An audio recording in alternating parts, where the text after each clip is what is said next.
हरिओम। ओम नमः शिवाय।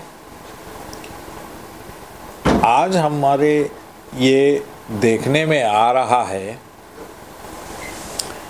कि मूल रूप से शिखा और सूत्र ये धर्म को साधने का साधन है। शिखा ब्रह्मांडीय शक्तियों को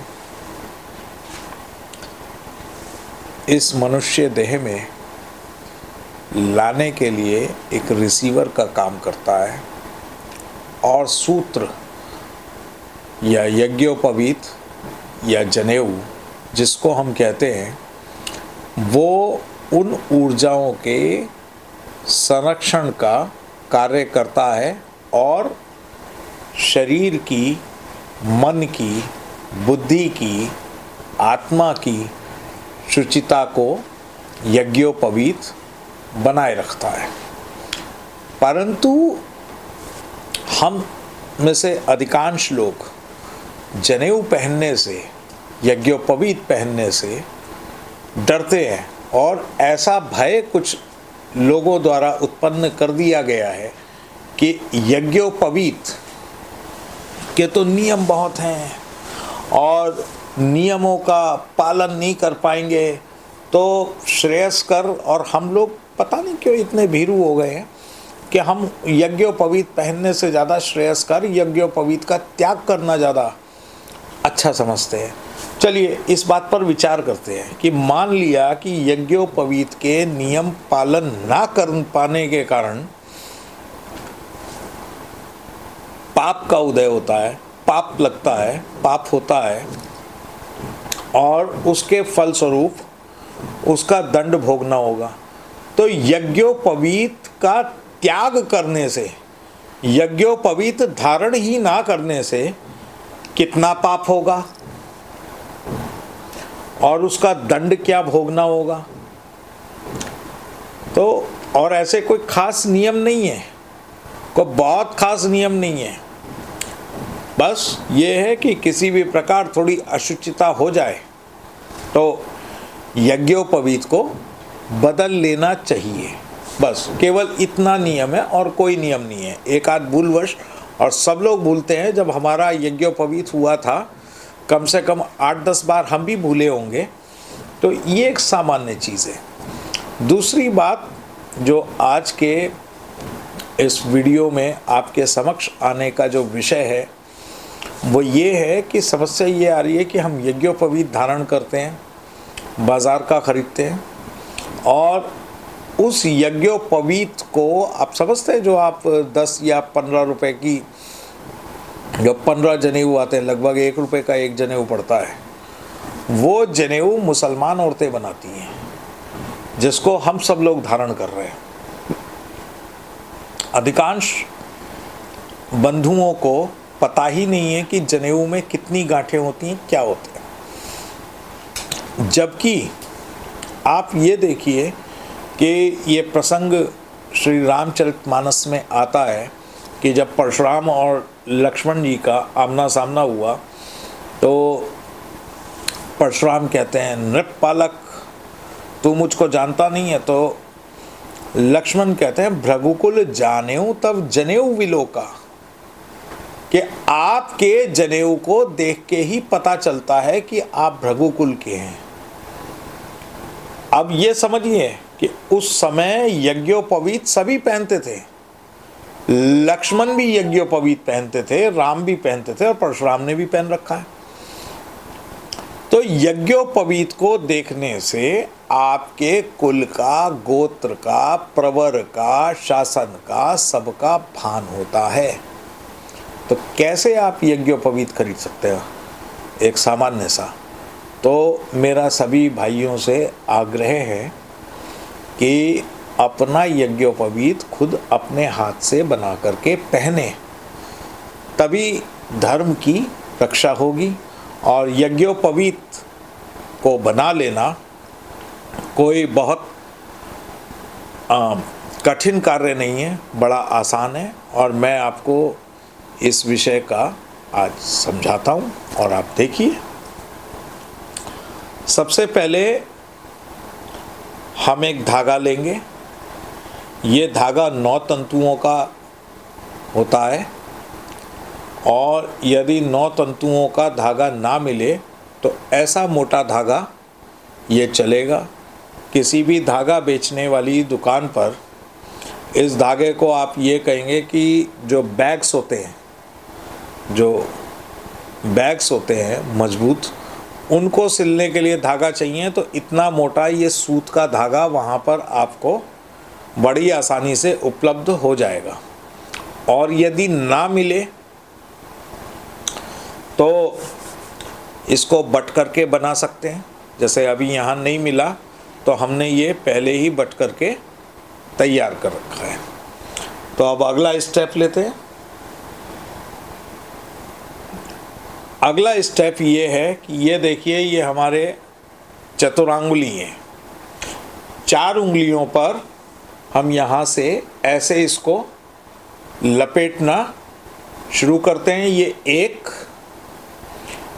एक चतुरांगुली हो गया, ये 2, ये 3, ये 4, ये 5, ये 6, ये 7, ये 8, ये 9, 10, 11, 12, 13, 14, 15, 16, 17, 18, 19, 20, 21, 22, 23, 24, 25, 26, 27, 28, 29, 30, 31, 32। ये पूरा हमने जो है 32 अंगुली या 32 चौवे ये धागा नाप लिया। ये आपको अपनी ही अंगुली से करना है और उसके बाद ये 32 चौवे लेने के बाद ऐसे इसको काट लेंगे। ये हो गया हमारा धागे का परिमाण। अब टोटल जो जनेऊ होता है वो 96 अंगुल का होता है। तो ये 32 चौवे लेने का मतलब ये है 32 तिया 96। जब हम देखेंगे तो जब ये जनेऊ हमारा पूरा बन के तैयार होगा तो ये हमारे 32 तिया 96 अंगुल का ये हो जाएगा। इसको देखिए, अब ध्यान से देखिएगा। ये हमने यहाँ पर ऐसे इसको ये दबाया ये, और उसके बाद ये देखिए यहाँ पर घुटने से ऐसे पालथी मार के बैठ जाएंगे जब आप जनेऊ बनाएंगे, और घुटने से इसको ये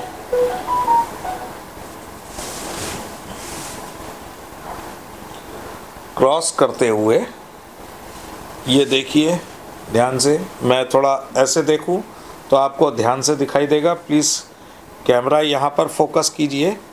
ये देखिए, ये क्रॉस करते हुए और हमने ये अंदर से ऐसे निकाला और उसके बाद इसको ये ले आए। लगभग ये अंग्रेजी के 8 जैसा फिगर हो गया। इसको ध्यान से देखिए, इसको ध्यान से देखिए। इसके पीछे कारण ये है कि ये है ब्रह्मफांस। सृष्टि की रचना ब्रह्मा जी ने करी और सृष्टि इनफाइनाइट है। ये इनफाइनाइट का ये साइन होता है, ये देखिए ये वही साइन है, इनफाइनाइट, अनंत। तो सृष्टि अनंत है, ब्रह्मा अनंत है, ब्रह्मांड अनंत है।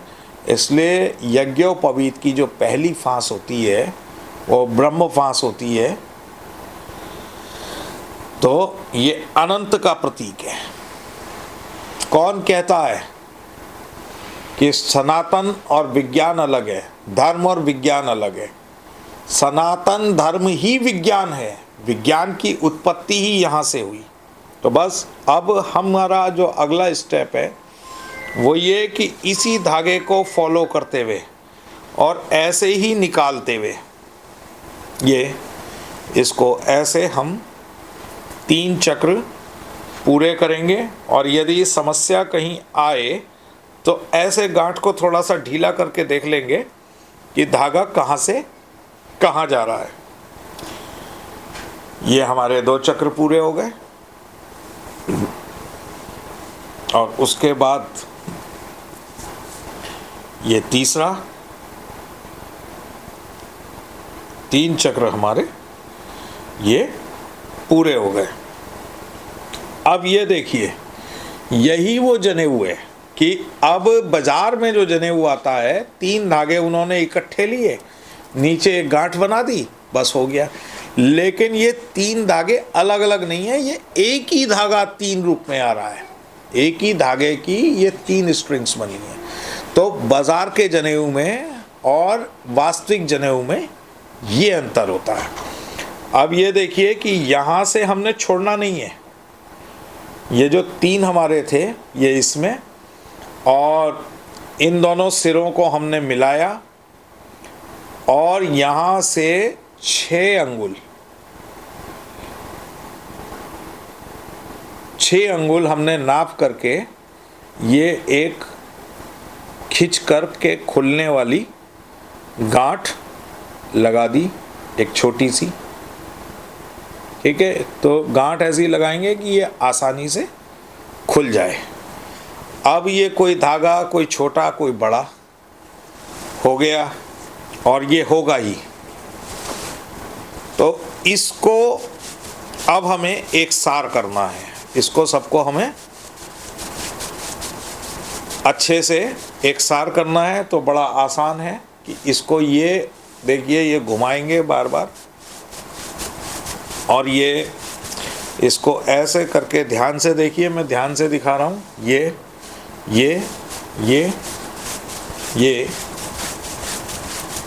और मैं थोड़ा तेज़ी से कर पा रहा हूँ, आपको थोड़ा समय लग सकता है लेकिन कर लेंगे, ये कोई मुश्किल कार्य नहीं है। बस अब ये करने से सब देखिए, बिल्कुल एक एक स्ट्रिंग इसकी जो है, एक एक इसकी लड़ जो है, सब तीनों बराबर हो गया। तो ये हमारी जो पहली फांस तैयार हुई, ब्रह्म फांस, इसको घुटने पर ला करके ऐसे टाइट कर लेंगे यहाँ। अब दूसरी जो फांस है, दूसरी फांस हमारी होगी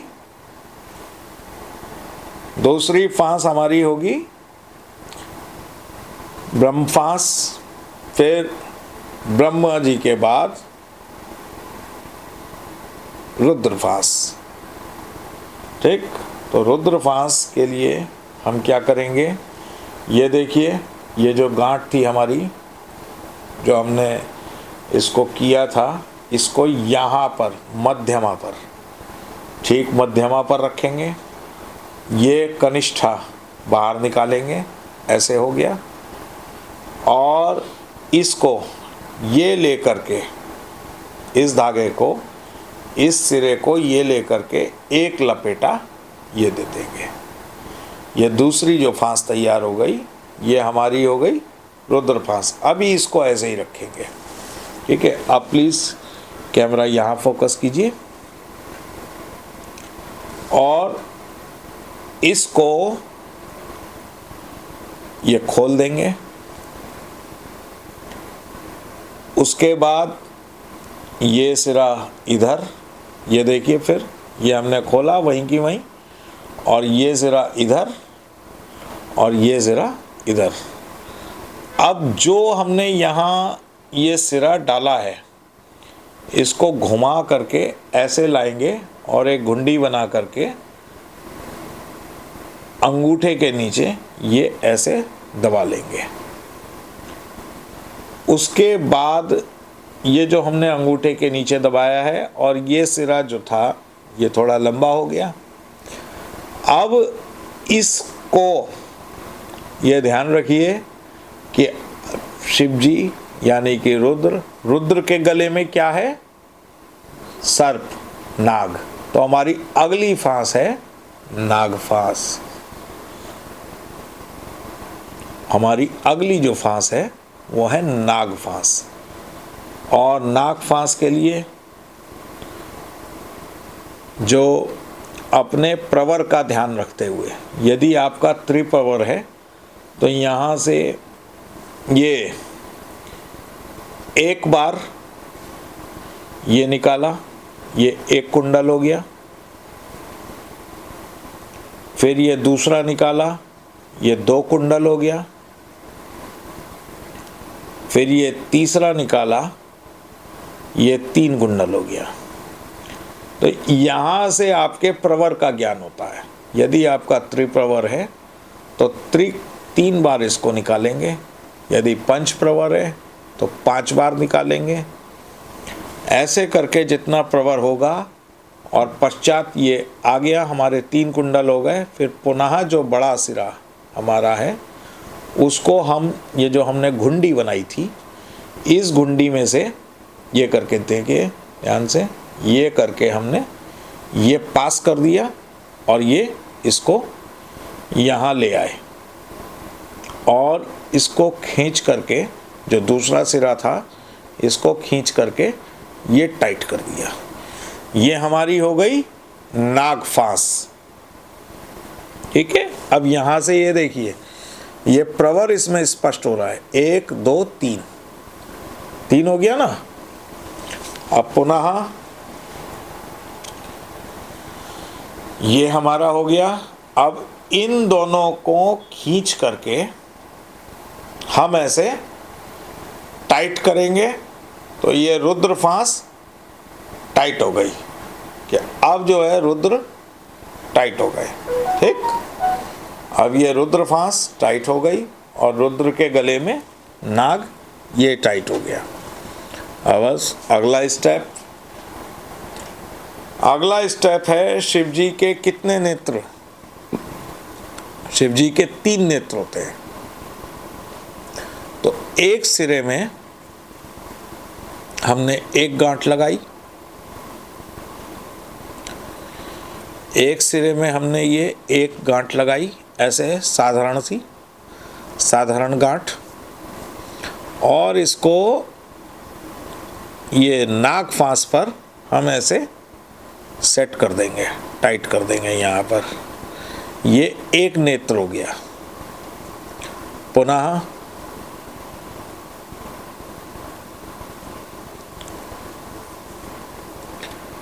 इसको फिर हम टाइट करेंगे ऐसे। ये दूसरा नेत्र हो गया।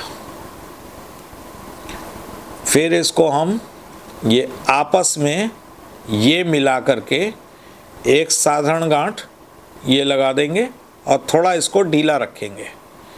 ये 3 नेत्र हो गए।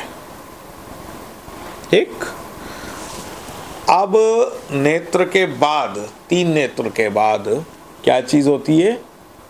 शिखा। यज्ञोपवीत के साथ साथ शिखा। तो इसमें जो सिरा बड़ा है, कोई सा भी, इसमें देखिए एक हल्का सा, ये लगभग दोनों बराबर हैं हमारे, लेकिन एक हल्का सा बड़ा है। तो जो बड़ा है उसी में एक साधारण गांठ ऐसे करके ये लगा देंगे। ये हो गई शिखा। ठीक है, अब शिखा के बाद शिव जी को क्या है? जटा।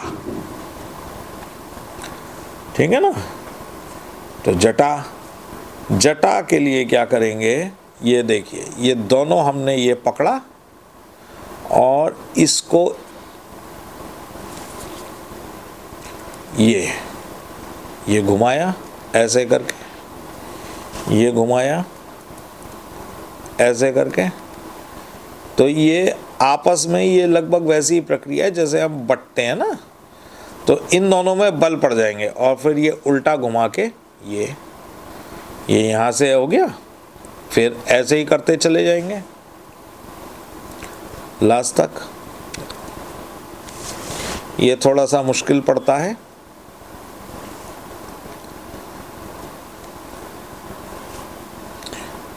अगर ये धागा स्लिप हो तो कोई भभूति हाथ पर लगा सकते हैं, भभूति हाथ पर लगा सकते हैं, अगरबत्ती या कोई अन्य तो उससे फिर ये स्लिप की प्रॉब्लम नहीं आएगी।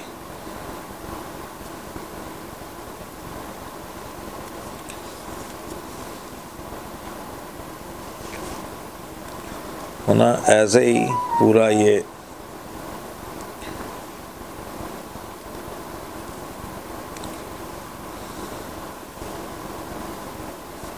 करते चले जाएंगे।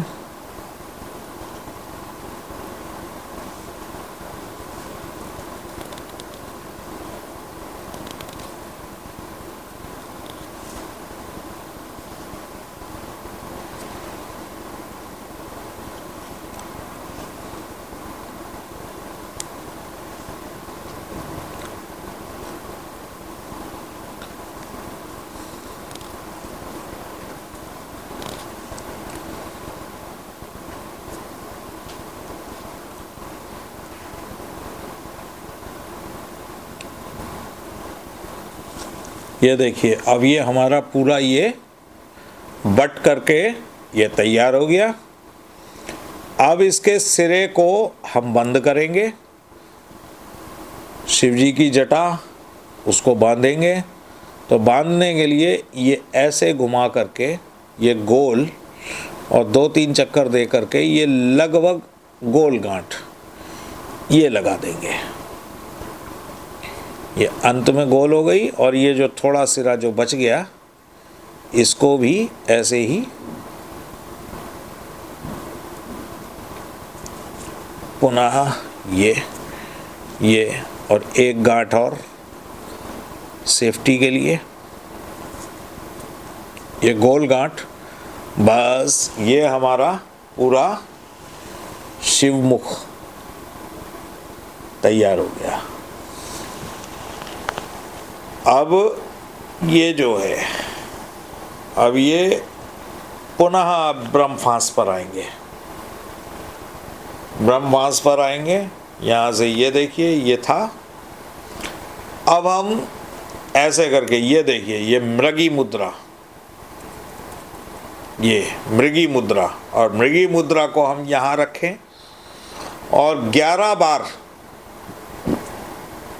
गायत्री मंत्र अपने मन में जपते हुए, कम से कम 11 बार, आप अधिक बार भी कर सकते हैं, अपने मन में जपते हुए एक मंत्र पढ़ेंगे और एक बार ये जपेंगे।